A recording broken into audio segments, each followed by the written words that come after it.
জামাতে ইসলাম যেটা 12 বছর আগে বোঝে, সারা বাংলাদেশের মানুষ বোঝে সেটা 12 বছর পর। তার মানে বিএনপির ইতিহাস হচ্ছে, বিএনপিকে ছোট বাচ্চার মতো শাসন না করলে, আদর দিলেও বানরের মতো মাথায় উঠে যাচ্ছে, ও কথা শুনতে চায়। তো এই জন্যই প্রথমে বলে নিলাম, চোর না শুনে ধর্মের কথা, কথা হবে রাজপথে, ওখানে না। এবার দ্বিতীয় কথাটা শুনি। একটা কথা আছে, চোর না শুনে ধর্মের কথা, তাই না? আমার আমিরে জামাত যত ভাবে উদারতা দেখা যায়, পিতা হিসাবে, ভাই হিসাবে, সংসদে সব দেখালেন। আর আমরা বাইরে ভাবলাম পারতেছে না, খালি ওয়াক আউট করতেছে, আর কিছু করে না।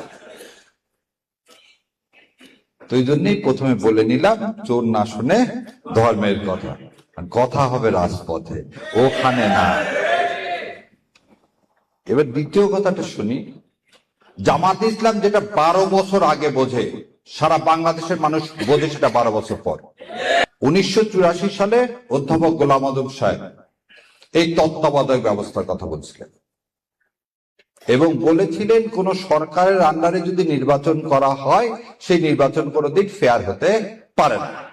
সেই জন্য নির্দলীয় তত্ত্বাবধায়ক ব্যবস্থা বাস্তবায়ন করতে হবে। এই বিএনপি 91 সালে বলছিল তত্ত্বাবধায়ক ব্যবস্থা খায় না মাখে, এবং 91 থেকে 95 সাল পর্যন্ত তারা এই তত্ত্বাবধায়ক বিল সংসদে তোলেনি। যখন আবার ম্যাল লাগালেন, বলে না দুষ্টের দমন, তো দুষ্ট যে তাকে তো দমন করতে হয়, সেই জন্য যখন আন্দোলন করা হলো, তখন রাতের আধারে তারা তখন তত্ত্বাবধায়ক সরকার ব্যবস্থা ওই বিল এনে বাস্তবায়ন করে ভোটে হেরে গেলেন। তার মানে বিএনপির ইতিহাস হচ্ছে, বিএনপিকে ছোট বাচ্চার মতো শাসন না করলে, আদর দিলেও বানরের মতো মাথায় উঠে যাচ্ছে, ও কথা শুনতে চায়।